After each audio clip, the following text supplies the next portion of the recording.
बिहार विधानसभा चुनाव के तीसरे चरण के लिए प्रचार के दौरान केंद्रीय मंत्री गिरिराज सिंह ने लव जिहाद पर बात की। उन्होंने बताया कि आखिर क्यों बिहार चुनाव के दौरान लव जिहाद का मुद्दा उछाला गया। साथ ही उन्होंने ये भी आश्वासन दिया कि अगर एनडीए की सरकार बनती है तो बिहार में भी लव जिहाद के खिलाफ कानून बनेगा। बिहार में 2 चरणों का मतदान खत्म हो चुका है। अब तीसरे चरण का मतदान बाकी है, लेकिन इन 2 चरणों में क्या हुआ, साथ साथ बिहार में इस वक्त कौन सा मुद्दा है जो वोटरों के दिमाग में है और बीजेपी जेडीयू आखिर अपने को कहां पाती है। हमारे साथ गिरिराज सिंह हैं, केंद्रीय मंत्री और फायर ब्रांड नेता बीजेपी के। गिरिराज जी, आज तक में स्वागत है। ये बताइए कि 2 चरणों का मतदान हो गया, बड़ी तेज चर्चा कि नीतीश कुमार के खिलाफ माहौल है, नीतीश कुमार से नाराजगी है, बदलाव की बात है, क्या है, आप क्या लगता है? देखिए, अगर आप आज राहुल गांधी का बयान सुना होगा, मुझे ये आश्चर्य है कि राहुल गांधी डर चुके हैं और वो महागठबंधन के नेशनल लीडर हैं। कैसे? उन्होंने क्या कहा? उन्होंने कहा कि ईवीएम नहीं है, ये एमबीएम हो गया है, मोदी वोटिंग मशीन। जब वो पंजाब में जीत जाते हैं तब वो ईवीएम होता, जब दिल्ली में जीत जाते तो विपक्ष के लिए ईवीएम हो जाता, जब वो हार जाते तो एमबीएम हो जाता। ये मोदी का जो गरीबों के प्रति प्रेम है वो इस बार समझ में आ गया है कि मोदी का गरीब का प्रेम रूपी जिन वो ईवीएम में समाने वाला है। इसीलिए उन्होंने पहले ही ये सवाल समाज के सामने रख दिया है। दूसरा विषय उन्होंने क्या कहा? लोग कहते हैं आप वोट को ध्रुवीकरण करते हैं। जब प्रधानमंत्री ने भारत माता की जय कहा तो कई चैनल ने इस विषय को उठाया। आज झारखंड के मुख्यमंत्री ने कहा भारत माता की जय बोलने में, तो क्या भारत माता की जय भारत में नहीं बोलेंगे तो क्या पाकिस्तान और चाइना जिंदाबाद बोलेंगे? राहुल जी कहते हैं मैंने अपने 10 साल के कार्यक्रम में उन्हें कुछ दिखाई नहीं दिया कि हमने यूपीए के काल में बिहार में कुछ किया नहीं, तो दिखाई नहीं दिया। एक काम किया, उन्होंने गिनाया, वो काम कि मैंने एक अलीगढ़ मुस्लिम विश्वविद्यालय का एक यहाँ एक्सटेंशन दिया हूँ और एक उम्मीदवार दे दिया हूँ दरभंगा के जाले से उस्मानी को, जो जिन्ना के रास्ते पर चलने वाला है, यानी वोटों का ध्रुवीकरण, एक देश को तोड़ने वाला। और एक अलीगढ़ मुस्लिम विश्वविद्यालय की बात करके क्या दिखाना चाहते हैं? लेकिन गिरिराज जी, ध्रुवीकरण तो आपके तरफ से भी हो रहा है। इस चुनाव के ऐन पहले कहा गया कि लव जिहाद के खिलाफ हम कानून लेकर के आएंगे, इस चुनाव के दौरान ही तो हुआ। तो अगर कहा जाए तो ध्रुवीकरण तो आपके तरफ से भी शुरुआत हुई। जब घटना घटती है किसी राज्य में तो इस पर चर्चा होती है। आज हरियाणा के बल्लभगढ़ में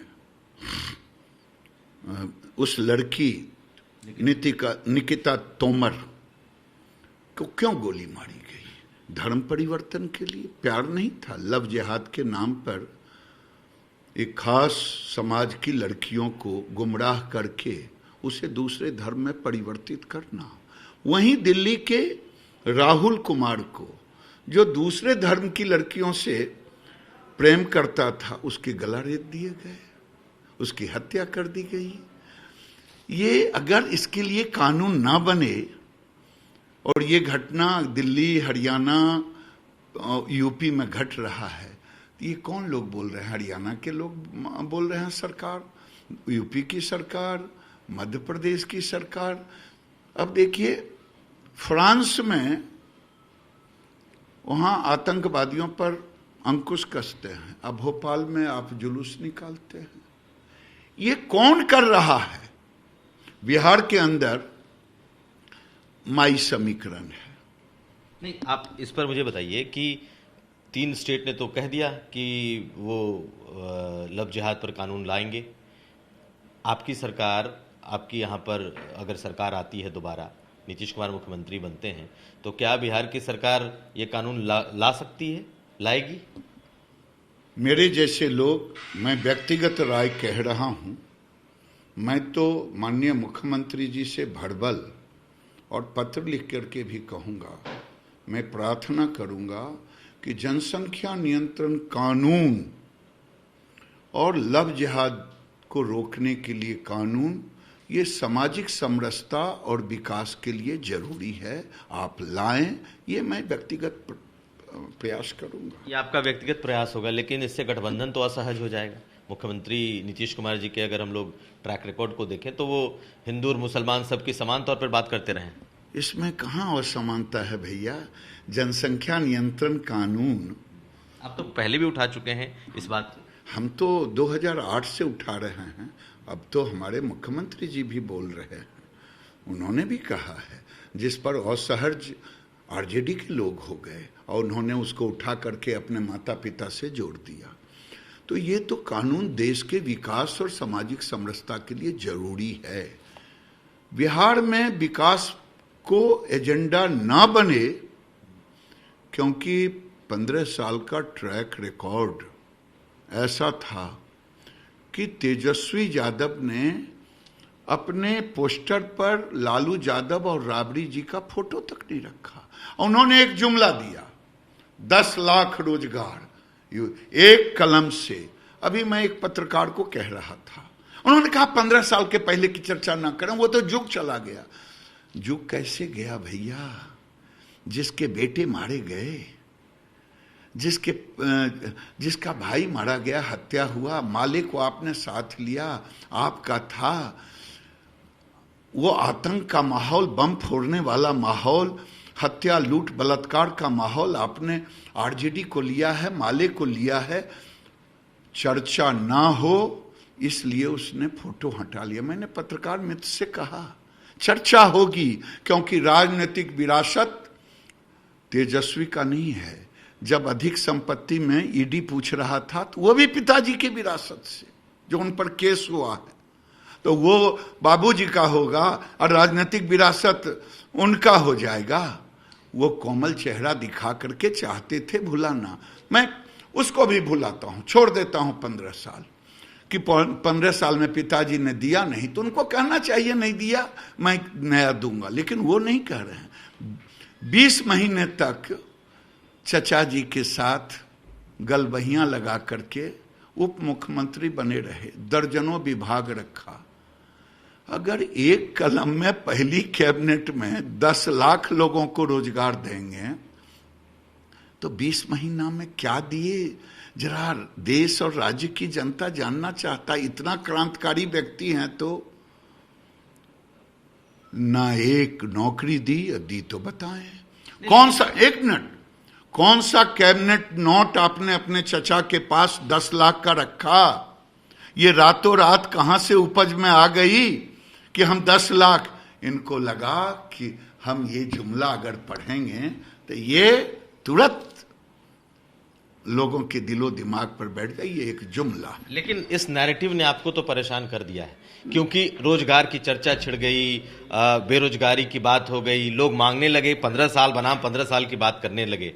आप इतना तो मानेंगे कि तेजस्वी यादव ने इतना कर दिया, अपने भले ही उन्होंने कहा कि मैं एक कलम से 15 लाख रुपए की नौकरी दूंगा, उन्होंने पूरे पॉलिटिकल नैरेटिव को तो बदल दिया, क्योंकि आज आप बोलने पर मजबूर हैं। ये तो होना ही था भाई, आप बोलेंगे तो मुझे तो जवाब देना पड़ेगा ना। और फिर आप असहज होते हैं, जब लोगों को लगा कि जुमला हो तो बाबूजी वाला शुरू कर दिए, जो बाबूजी कहते थे काला बाल, लाल बाल, भूरा बाल, आपने कह दिया बाबू साहब के आगे सीना तान के खड़े होगा। आप भी तो नैरेटिव पर आ गए। तो हमने नैरेटिव नहीं बदला, हम तो चाहते हैं विकास पर चर्चा हो। वो कहते हैं मोदी का विकास नहीं दिखता, मैं कहता हूं उन गरीबों के घर में जाके देखें जो गरीब की राशन तेल के लिए दर दर की ठोकरें खाता था डीलर और ब्लॉक में, आज एक स्विच दबाता है, उसके घर में भी रोशनी, किसान के घर में भी रोशनी, उसके घर में भी गैस का चूल्हा, आम लोगों के घर में भी गैस का चूल्हा, उसके घर में भी घर, पैखाना, पानी, सब कुछ और सामान्य लोगों के घर में, गरीबों में मोदी के प्रति एक आकर्षण है। मैं आज कह रहा हूं, अभिषेक जी, मान्यवर राहुल जी को डर आ गया है और उस सच को कबूल कर लिया है कि ईवीएम नहीं एमबीएम है, और ये एमबीएम मोदी जी का गरीबों के प्रति समर्पण और गरीबों का आशीर्वाद रूपी जिन निकलेगा और इन लोगों का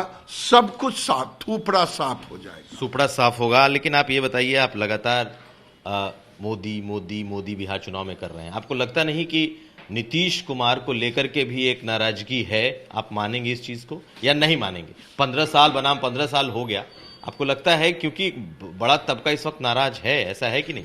देखिए, आपको एक बात सोचनी होगी कि आज हमें मोदी की सरकार चाहिए बिहार में।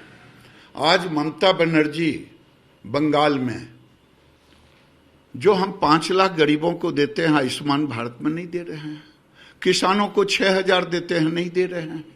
तो अगर ये उल्टी सरकार होगी तो हमें किसानों को, मजदूरों को, गरीबों को लाभ नहीं मिलेगा। इसीलिए मैं मोदी मोदी मोदी मोदी कर रहा हूं। नीतीश नहीं भाई, ये योजना सारी मोदी का है, तो मैं मोदी मोदी मोदी कर रहा हूं। और मोदी ने अगर अपने 6 साल में मढ़ौरा में रेल इंजन खोला, शिलान्यास भी किया, उद्घाटन भी किया, अगर मधेपुरा में शिलान्यास भी किया रेल इंजन का, उसको भी खोला। आज 17 पुल ईमानदारी से आपका बचपन से लेकर के बीता है।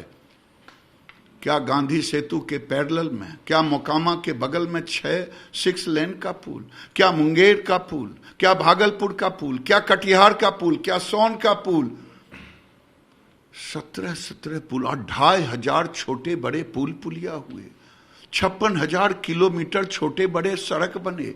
ये विकास नहीं है। ये विकास के एजेंडे को भरमाने के लिए इन्होंने एक चीज पर कंसंट्रेट करके जुमला पढ़ा।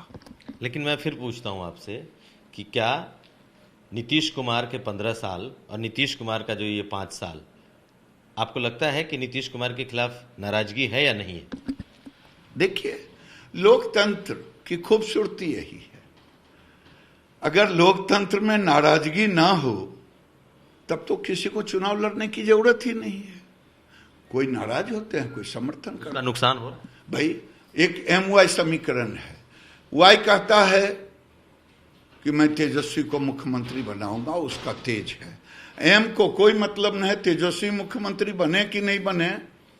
ये नागरिकता कानून के विरोध करने वाले लोग हैं, वही लोग आज M के रूप में उसके कंधे पर चढ़े हुए हैं। बीजेपी की सरकार नहीं आनी चाहिए।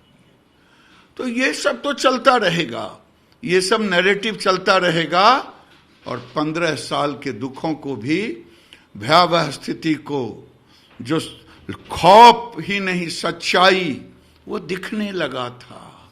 चलिए, आप मानते हैं कि आप नीतीश कुमार के खिलाफ नाराजगी पर नहीं बोलेंगे? नहीं, मैं वो तो कह रहा हूं कि लोकतंत्र में एक खासियत है, नाराजगी अगर नहीं हो तब तो नॉमिनेशन भरते और सब 243 उसका नुकसान हो रहा है।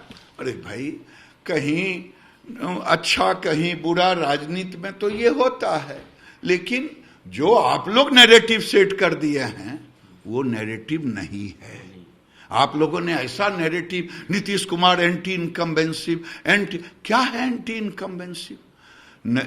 नीतीश कुमार ने जो विकास किया है उस पर बहस करने को तैयार है, लेकिन तेजस्वी में हिम्मत नहीं कि विकास पर चर्चा कर सके। चलिए, ये बताइए कि चिराग पासवान जिस तरीके से बीजेपी एलजेपी कर रहे हैं, आपको क्या लगता है चुनाव के बाद चिराग पासवान आपके साथ आएंगे या चिराग पासवान का कोई मतलब नहीं है इस चुनाव में? देखिए साहब, इस चुनाव में चिराग पासवान का कोई मतलब नहीं है। उन्होंने अपने राजनीतिक महत्वाकांक्षा, राजनीतिक फायदे के लिए नरेंद्र मोदी के नाम को बदनाम किया कि हम नरेंद्र मोदी के हनुमान हैं। कैसा हनुमान है भाई?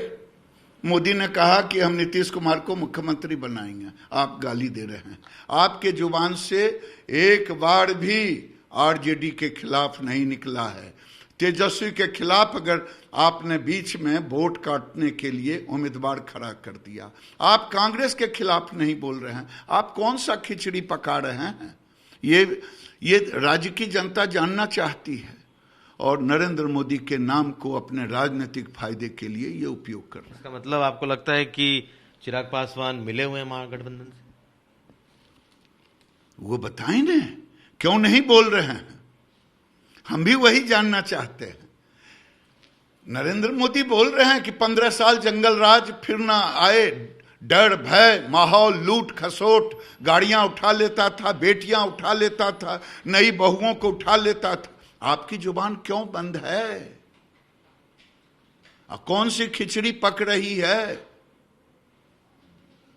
चुनाव बाद भी एलजेपी की आपको जरूरत नहीं पड़ेगी, आप नहीं लेंगे किसी तरह की कोई मदद, कभी जरूरत आप नहीं? अभी हो रहा 2010 का चुनाव, ये बिहार का चुनाव 2020 का।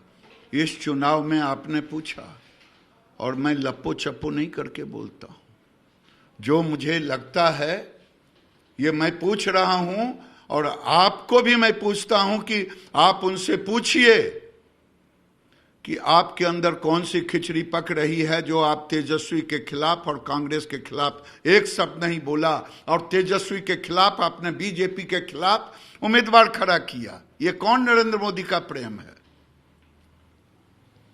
बहुत धन्यवाद। तो ये थे हमारे साथ गिरिराज सिंह, हमेशा की तरह फायर ब्रांड, हमेशा की तरह बेबाक तरीके से अपनी बात रखने वाले। बहुत सारे सवाल इन्होंने आज छोड़े हैं। देखना यह है कि चुनाव के बाद सब कुछ इनके मुताबिक बैठता है या नहीं। बता दें कि योगी आदित्यनाथ ने सबसे पहले लव जिहाद पर कानून लाने की बात कही थी, जिसके बाद हरियाणा के मंत्री अनिल विज और मध्य प्रदेश के मुख्यमंत्री शिवराज सिंह चौहान ने भी अपने प्रदेश में लव जिहाद के खिलाफ कानून बनाने की बात कही।